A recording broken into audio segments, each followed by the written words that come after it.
Hello दोस्तों, रश्मि bite stories में आपका स्वागत है। नमन और उसकी पत्नी शारदा दोनों महाराजगंज के से दिल्ली में आकर मजदूरी करते थे। दोनों ही एक फैक्ट्री में ठेकेदार के माध्यम से नौकरी करते थे। यमुना के किनारे के खादर में बहुत सी झुग्गियां थीं जिनमें ये दोनों रहते थे। वहाँ एक छोटी सी झोपड़ी किराए पर ले रखी थी। खाली जमीनों पर अवैध झुग्गियां बसाकर किराए पर देना एक अवैध परंतु संगठित व्यवसाय था भारत में, जिससे बाहुबली और माफिया घुसे हुए थे। 3 वर्ष की एक बिटिया थी दोनों की, और शारदा 3 माह की गर्भवती भी थी। कोरोना महामारी ने भारत में दस्तक दे दी थी। नमन और शारदा जैसे मजदूरों को कोरोना भी कुछ है ये पता तब चला जब लॉकडाउन के कारण दिल्ली के बाजार पूर्णतः बंद हो गए। फैक्ट्री मालिक जो भी कहीं कभी इन मजदूरों से सीधे कोई संपर्क नहीं करता था, उसने इन्हें खुद तनख्वाह और कुछ अतिरिक्त पैसे दिए और बोल दिया था कि लॉकडाउन खुलने पर बुलवा लूंगा। दोनों अपने झोपड़े में रहते थे। गर्मी भी अब परवान पर थी। इनके हाथ में पैसा तो था, पर बाजार बंद होने के कारण कुछ मिल नहीं पा रहा था। जैसे तैसे करके कोई दुकान खुली मिल जाती तो उससे ही कुछ राशन ले लेते थे। वो भी महंगी दरों पर मिल रहा था, लेकिन ये लॉकडाउन की खामोशी कुछ ज़्यादा ही भयावह होती जा रही थी। पुलिस जहां भीड़ देखती वहीं खदेड़ देती। पूरी दुनिया मुंह लपेटे घूम रही थी। बहुत सारे मजदूर अपने घरों की तरफ चल दिए थे, लेकिन ये दोनों रुके हुए थे। इनकी कॉलोनी में भी लोग आते थे, इनको मास्क और बिस्कुट बांटकर फोटो खिंचवाकर चले जाते थे। अफवाहों का दौर गर्म था। लोगों में तरह तरह की चर्चा थी कि हवा में भी फैल रही है ये बीमारी। तो अब लगभग सभी अपने घरों की ओर चल दिए थे। कोई मौत को निश्चित मानकर अपने परिवार के पास जाने को आतुर था, तो कोई काम धंधा न होने की मजबूरी में। शारदा अपनी छोटी बच्ची और अपने गर्व के कारण हिम्मत नहीं जुटा पा रही थी। शारदा ने बिटिया को सुला दिया था और एक प्लास्टिक के टुकड़े से उसकी हवा कर रही थी। नमन आया और एक पैकेट बिस्किट का शारदा को दे दिया। शारदा ने मुस्कुराकर अभिवादन किया। नमन ने गंभीरता से कहा, शारदा, वो ठेकेदार कहवन की गाड़ी जा रही फैजाबाद तक। शारदा की आंखों में चमक थी। क्या सच? तो चलो, नमन ने निराशा के साथ कहा। वो गाड़ी वाला दोनों का 5,000 रुपये मांग रहा है। शारदा को झटका सा लगा। 5,000? इतना क्यों? कोई जहाज में ले जाएगा? नमन, सब गाड़ियां बंद हैं, कर्फ्यू लगा है, पैदल चलने पर भी पुलिस डंडा मार रही है। शारदा ने कुछ सोचने के बाद कहा, इतने पैसे तो दे ही देंगे, यहाँ भी कब तक रहेंगे? राशन महंगा भी मिलना मुश्किल हो पा रहा है। वो खाना बांटने वाले भी कभी आते हैं तो कभी नहीं। जब आते हैं तब भी फोटो ज्यादा खींचते हैं। शारदा ने नमन के हाथ पर हाथ रखकर कहा, एक बार गांव पहुंच जाएं तो कम से कम अपने परिवार से मिल लेंगे। शारदा की इस बात से नमन भावुक हो गया। उसने बिटिया के सर पर हाथ फेरते हुए कहा, सब बोल रहे हैं कि ये बीमारी नहीं छोड़ेगी। अब जब मरना ही है तो अपने गांव में मरेंगे। पता नहीं यहाँ तो अग्नि भी नसीब होगी या नहीं। शारदा ने भी निराशा से कहा, वो जर्मन बता रहा था कि मुर्दों को कंधे देने को कोई भी तैयार नहीं है। सड़ रहे हैं मुर्दे। नमन ने कुछ देर चिंतन किया और फिर निर्णायक शैली में बोला, सामान बांध, अब गांव में ही जाएंगे। ठेकेदार इन सब से पैसे ले रहा था, लेकिन फिर भी उसका अंदाज ऐसा था जैसा कि इन पर एहसान कर रहा हो। वो भी इन्हें ज्यादा कमाई के सपने दिखाकर दिल्ली लाया था। उसका व्यापार यही था, पूर्वी उत्तर प्रदेश से मजदूरों को लाकर यहाँ की फैक्ट्रियों में उनसे काम करवाना। ठेकेदार ने नमन के सामान के गट्टर देखे और बोला, दुनिया में प्रलय आ रही है और तू ये सामान की गठरी ठाए घूम रहा है। अब तो लालच छोड़ दे नमन, बस राम नाम भज अब। शुक्र है ये ले जाने को तैयार हो गए, नहीं तो सड़कों पर झांकने भी नहीं दे रही थी पुलिस। नमन ने ध्यान नहीं दिया और ट्रक में चढ़ गया। अपने सामान की गठरी भी उसने ट्रक में ही लाद दी। ट्रक वाले से गोरखपुर तक छोड़ने की बात तय हुई थी और उसने पैसे पहले ही ले लिए थे। ट्रक में नमन के अलावा 15 या 20 लोग और भी थे जिन्हें उस क्षेत्र में ही जाना था। ट्रक ड्राइवर ठेकेदार से बोला, मथुरा को ले जाऊंगा, वहां चेकिंग से बच जाएंगे, आगे का रास्ता आगे देखेंगे, नहीं तो टूरला, मैनपुरी, कन्नौज को होते हुए चलेंगे। ठेकेदार ने ट्रक में चढ़ते हुए कहा, भैया तुम्हें बता दिए हैं कि किते किते उतारना सबने, अब जो सही लगे करो, जो जाने वो ताने। सभी को बेहद सुकून महसूस हो रहा था ये सोचकर कि चलो अब अपने गांव पहुंच जाएंगे। मजदूरों में से ही एक मजदूर ने ट्रक चलते ही महादेव के नाम का उद्घोष किया। बाकी ने भी साथ दिया। एक मजदूर ने तम्बाकू हथेली पर निकाला और उसमें से कुछ खराब तुनके और पत्ती बीनने लगा। तभी नमन ने आत्मीयता से कहा, थोड़ा सा बढ़ा लो भैया। उस मजदूर ने मुस्कुराहट से नमन को प्रत्युत्तर दिया। फिर और भी लोगों ने उसकी तरफ याचना भरी दृष्टि से देखा तो उसने 8 से 10 लोगों के लायक तम्बाकू हथेली पर निकाल लिया और अपनी सस्ती मस्ती में तम्बाकू और चूने को संगे हुए हाथों में मिश्रण बनाकर रगड़ते हुए गुनगुनाने लगा। बिना के पूछी बिरही। उसके कंधे पर एक साथी मजदूर ने हाथ रखा तो उसने अपनी गुनाहट को विराम दिया और मुस्कुराते हुए उसकी तरफ देखा। उस मजदूर ने संजीदगी से कहा, भैया आ रहे थे कि कछु पैसा कमाकर घर भिजवाएंगे, बस इसीलिए वहाँ वो यहाँ हम बिरहा की आग में जलते रहे। तम्बाकू रगड़ रहे मजदूर ने खीसे निपोर कर कहा, तो भैया यहाँ आके कोलू का बैल कछु हाथ लगा का। उस मजदूर ने मायूसी से उत्तर दिया, ठेकेदार बोले थे कुछ दिन बाद वापस आ जाना, कछु पैसा जोड़कर जो जोड़ा वो तो ले लिए। इससे भाड़ा तम्बाकू रगड़ते रगड़ते वो मजदूर फिर हंसकर बोला, का भैया भीख न मांगे बाय खातिर मजदूर किए ना। लेकिन का हुआ, लाइन में लग लग भीख मांगी खाने की और ससुरों ने फोटो भी खिंचवाए। इस बात पर शारदा जो अभी तक घूंघट किए मौन थी वो तुनक कर बोल पड़ी। बहुत लज्जा आती थी, का करें पेट के मारे, पर सहना पड़ी और बार बार पैकेटवा को पकड़ाकर फोटो खींचते थे। नमन को उसका मर्दों के बीच में यूं बोलना अच्छा नहीं लगा। उसने उस पर अपना मर्दाना रौब जमाते हुए कहा, काय खुकुआ की चढ़ी, खामोश रहो ना। इतने समय में उस मजदूर के पारंगत हाथों ने तम्बाकू को रगड़ कर उसे मटमैली से हरी रंगत में बदल दिया। जब उसने जोरदार थपकी लगाई तो उसकी गंध सबके नथनों को उत्तेजित कर गई। मजदूर तम्बाकू से भरी हथेली आगे बढ़ाते हुए बोला, घुट गए रगड़ा खाकर लियो भैया, पर तनी हमार भी छोड़ दियो। सब मजदूर ठठाकर हंस लिए। सबने थोड़ा थोड़ा पत्ती लेकर अपने होठों में दबा ली। नमन की बिटिया शारदा की गोद में ही सो गई थी। कुछ लोग ऊग रहे थे तो कुछ आपसी चर्चा में मशगूल थे। अभी 2 घंटे का सफर ही हुआ था कि गाड़ी में एकदम से ब्रेक लगे और गाड़ी रुक गई। अभी वो सादाबाद के पास ही आए थे। पुलिस चेकिंग से बचने को ड्राइवर अलग रास्तों से आया था।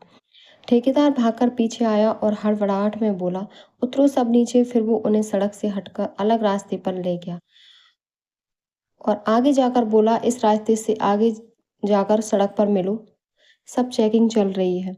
एक बार पकड़ लिया तो उसकी गाड़ी जब्त हो जाएगी और हमें तुम्हें कर देंगे बंद। पूरे मास के लिए मजदूरों के चेहरे पर अब परेशानी साफ दिखने लगी।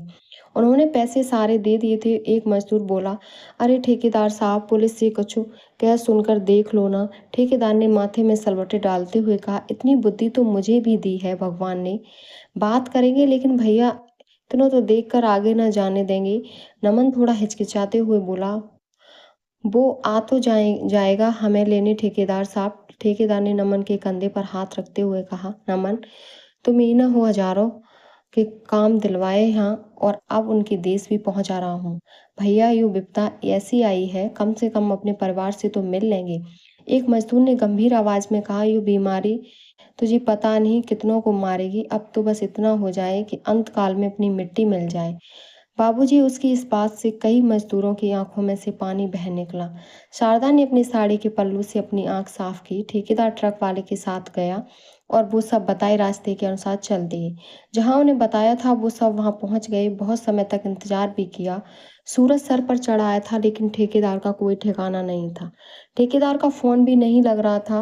काफी प्रयासों के बाद ठेकेदार ने नमन का फोन उठाया और घबराहट में बोला, ओ नमन भैया, सब आगे बढ़ लो वहां से, पुलिस ने गाड़ी जब्त कर ली है। नमन ने घबराहट में कहा, का कह रहे हो बाबूजी, हमारा का होगा इस परदेश में।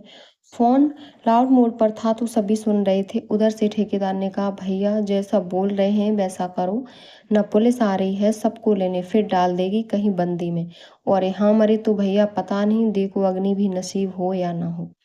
इतना कहकर ठेकेदार ने फोन काट दिया। अब सभी मजदूरों में घबराहट थी। तभी एक बोला, भैया यहाँ से तो चलो, पहले ना तो पुलिस आती ही होगी। जिस मजदूर ने चूना रगड़ा था वो एकदम से बोला, आती ना होगी भैया, भेजी होगी जाने ठेकेदार ने सब रुपया पैसा तो ठगी लिए। अब ठेकेदार का फोन बंद आ रहा था। पुलिस की एक और गाड़ी आई और सभी को लाठियां कर खदेड़ना शुरू कर दिया। वो सब गांव की पगडंडी की तरफ चले गए तो पुलिस वाले भी वहां से चल दिए। मजदूर अभी भी तय नहीं कर पा रहे थे कि करें तो क्या करें। अब किसी के पास ज्यादा पैसे भी नहीं बचे थे। तभी एक मजदूर बोला, अरे ओ भैया, 84 कोस परिक्रमा किए हो? कभी लगभग अधिकतर ने कहा किए हैं भैया। तब तो बोला तो चलो फिर करते हो डबल परिक्रमा, वैसे भी पैसा बचा नहीं। और भैया यहाँ रहो या अपने गांव में, ये बीमारी छोड़ेगी भी नहीं। नमन ने दार्शनिक भाव में कहा, भैया जब मिटना ही है तो अपनी मिट्टी में जाकर मिटेंगे। और इस तरह सब पैदल और एक लंबी यात्रा पर निकल लिए। इनमें से सभी का गंतव्य 1000 किलोमीटर से भी ज़्यादा था, लेकिन जीवन भर मजदूरी करने वाला मेहनत से नहीं डरता। वो जानता है अपने शरीर की अंतिम सीमा तक उससे काम कैसे लेना है। उस पूरे दिन वो सभी चले और रात भी काफ़ी समय चलने के बाद एक जगह उन्होंने रात काटी। सुबह फिर चल दिए। अब उनके पास खाने की भी समस्या हो चली थी, परंतु देहात में उन्हें रास्ते में सहानुभूति भी खूब मिली और भोजन भी। देश का मीडिया 1947 के बाद के इस सबसे बड़े पलायन पर जमकर टीआरपी बटोर रहा था, लेकिन ये जो पलायन कर रहे थे इनकी आंखों में बस अपना परिवार और अपना गांव था। इनमें से किसी को नहीं पता था कि वो एक बड़े वैश्विक मीडिया इवेंट के मुख्य पात्र हैं। ये पलायन मीडिया में अब कोरोना से ज़्यादा चर्चा बटोर रहा था। तभी चलते चलते शारदा को दर्द होने लगा। बाकी मजदूरों को आगे चलने को बोलकर नमन अपनी बेटी और शारदा के साथ वहीं रुक गया। उसके साथ एक मजदूर और उसकी पत्नी और रुक गई। उस मजदूर ने नमन की बेटी को एक बिस्किट, जो उसे रास्ते के एक गांव में मिला था, वो दिया। बिस्किट लेते ही उस बच्ची के थके हुए मासूम चेहरे पर एक सुंदर मुस्कान फैल गई, जैसे घुप अंधेरे में कोई रोशनी की किरण फैल जाती है। इस महामारी के दौर में भी प्रकृति ने अपनी अप्रतिम सुंदरता इस बच्ची के मुखमंडल पर बिखेर दी थी। शारदा एकदम से जमीन पर बैठ गई और पीड़ा से कराहते हुए बोली, अब न जाने हो पाएगा, देह में बिल्कुल जान न बची है। पता नहीं पीड़ा बढ़ती ही जा रही है। और उसके मुंह से एक कराहट निकली। नमन ने उसके माथे पर हाथ फेरते हुए उसे पानी पिलाया और बोला, हे शारदा, थोड़ी हिम्मत करो। लेकिन शारदा की कराह और पीड़ा बढ़ती ही गई। साथ ही मजदूर ने नमन को कहा, अरे नमन, भौजाई को छाव में बैठाओ, कुछ देर बाद आगे चलते हैं। नमन ने परेशान होते हुए कहा, भैया यहाँ बियाबान में कहाँ रुकें, कोनो मदद भी ना मिले यहाँ तो। उस मजदूर ने कहा, नमन आगे न चल पाएगी, देख तो तनिक। शारदा को दोनों लोग उठाकर छाव में ले गए। तभी नमन ने ध्यान दिया कि शारदा को रक्तस्राव हो रहा है। शारदा की साड़ी रक्त से पूरी तरह खराब हो गई थी। शारदा दर्द से कराह रही थी। साथ में चल रही स्त्री ने नमन और उस साथी मजदूर को अलग जाने का इशारा किया। शारदा को संभालने में लग गई। उसने अपनी एक धोती से पर्दा कर दिया। नमन किसी अनिष्ट की आशंका से घबराकर रोने लगा और साथी मजदूर उसे ढांढस बांधने लगा। नमन की बिटिया को नहीं पता था कि ये क्या हो रहा है, लेकिन वो माँ की दर्द भरी कराहट और नमन का क्रंदन देखकर घबरा गई थी। नमन को कुछ होश आया तो वो रोती हुई बिटिया को थोड़ा दूर ले गया, जहां उसकी माँ की कराहट की आवाज़ कम आ रही थी।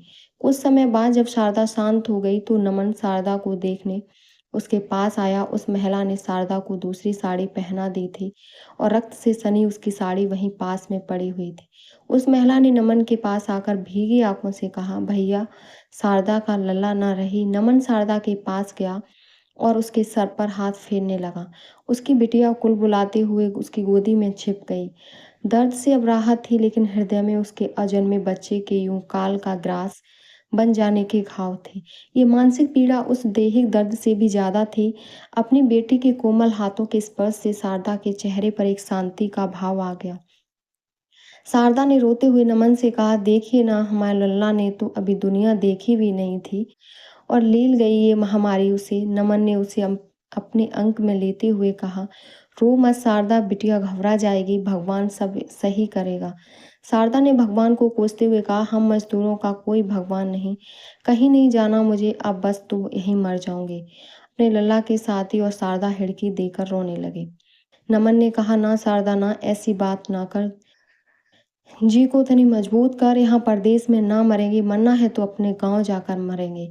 अपनों के साथ शारदा ने अपनी हिचकी को रोकते हुए कहा, ये भी तो अपना ही था, जिन बच्चों के खातिर इतना दूर आए, मेहनत मजदूरी करे, खातिर वो ही ना रहे तो काहे लाने गांव जाए। नमन ने तब उसके सर पर हाथ फेरते हुए कहा, अपनी मिट्टी की खातिर जिस मिट्टी से पैदा भये उस मिट्टी में ही मिल जाएंगे, और ये हमारी धरती ना शारदा, चलना तो पड़ेगा। नमन की बात सुनकर शारदा अतीत की यादों में पहुंच गई। जब वो पहली बार बोने के बाद मायके से चली थी तो माँ ने रोते हुए विदा करते हुए कहा था, यहाँ से तेरी विदाई हो गई बिटिया, अब अंतिम विदाई ससुराल से ही हो बस। शारदा को याद आया कि जब वो गांव में आई थी नई नवेली दुल्हन बनकर, तो बस परिवार और कुटुंब ही नहीं, पूरे मोहल्ले में उल्लास का माहौल था। वो हर व्यक्ति की बहू, बेटी या भौजाई बनकर आई थी। मर्यादाओं का बड़ा भार उसके कंधों पर था। चूल्हे को लीपते समय उसने उठने वाली वो सौंधी खुशबू उसके नथनों में भर गई। उसके ससुराल की हवाओं की खुशबू और वहाँ की मिट्टी को खुशबू ने उसके मस्तिष्क और उसकी कल्पनाओं को महका दिया। शारदा के निस्तेज चेहरे पर एक तेज आ गया और जोश के साथ वो उठकर चल दी, अपनी मिट्टी के लिए, अपने गांव के लिए। उम्मीद करती हूँ मेरी कहानी आपको पसंद आई होगी। अपना विचार कमेंट बॉक्स में ज़रूर बताएं और हमारे चैनल को सब्सक्राइब करें। धन्यवाद।